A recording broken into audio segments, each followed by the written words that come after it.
Well, I did not think that I would be saying these words in such a short time with Ten Hag. United is back. Right now we're currently top 4 for the Prem. We're still in the domestic cups.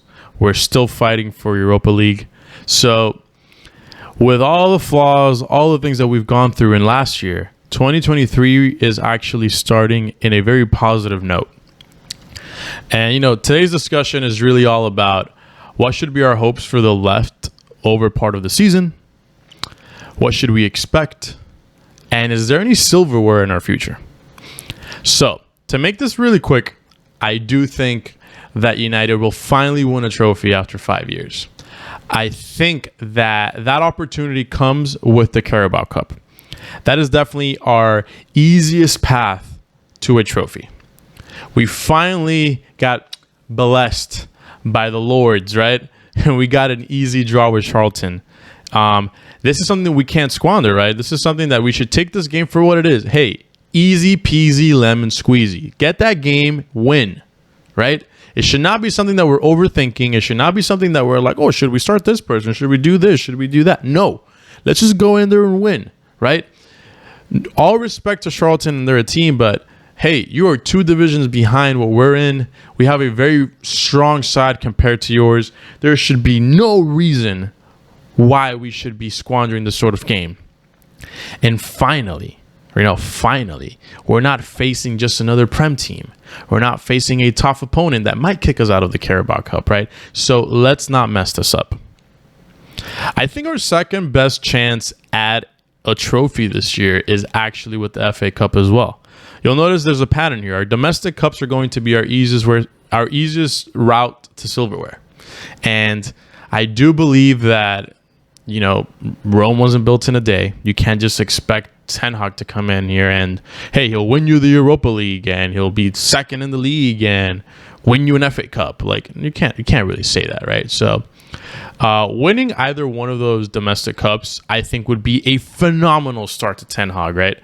But I don't think we're going to win both. I do think only one of those are actually viable. But now to the other 2, right? We have the Prem and we have the Europa League. With the Europa League, we're fighting to just stay in the knockouts. Like, we're going against Barcelona. We couldn't top our group. We actually fell behind Sociedad, right? Losing to them 1-0 at home. And this was one of those games that Ten Hag, made a mistake and didn't maybe necessarily prepare the team as well as he could have. But those are growing pains that you get within your first season. And now we're paying for it. But hey, that doesn't mean that the chance is gone. We can still beat Barcelona, right? With all the names that they have in that lineup, in that starting 11, that's not a team that I have a lot of fear with, right? They're not a City. They're not a Liverpool. We can beat these guys. It's going to be a very tough game, however, right? They have world-class players on that side of the fence as well. But I do believe that we have what it takes to go on to the next part and the next stage within the Europa League. But with the Prem, all we have to do is finish top 4. I think that's very possible. For any fans thinking that we're going to win the Prem, I'm sorry, I am not on that bandwagon yet. We are 11 points behind Arsenal. And even if we had that dream of winning the league, we still have to also beat out City to get there. And we're 4 points behind them. So it's not really going to happen. Top 4 is our fight. We have to finish above Newcastle. We have to finish above anybody else that's fighting for that 4th place spot against us, whether it's Liverpool, whether it's Chelsea, whether it's, you might not believe this, but maybe whether it's Brentford, Brighton, one of these mid-table teams that are actually good this year. And they're formidable sides. They're getting results, and they're not dropping points against some of the Big 6 teams. So when we're looking at the Prem, top 4 is our goal. When we're looking at Europa League, stay in the fight as long as you can, right? And this is all really to build up to our next step, which is the start of next season. If we get any sort of trophies and we finish top 4, players will want to play for United again. Finding a striker should not be difficult anymore. Finding players that can fill in our gaps in our bench should not be difficult anymore. With this hostile takeover that we're hopefully going to get, and we're going to get rid of the Glazers, this is our opportunity to, go back to our glory days, and getting some sort of domestic cup victory is well on our way for that.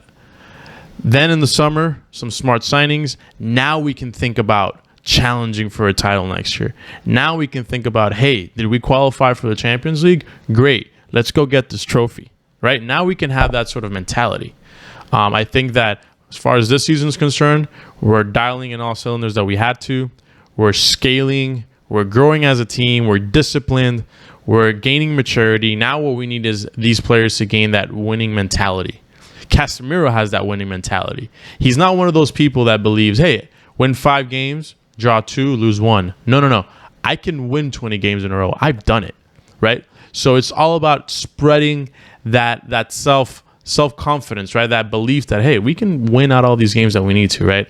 So as long as we start getting into that winning mentality, we pick up form, then we're going to be really good for our 2023. If you're looking to see what are some of the January transfers that can help us get on our way for that, click on the next video.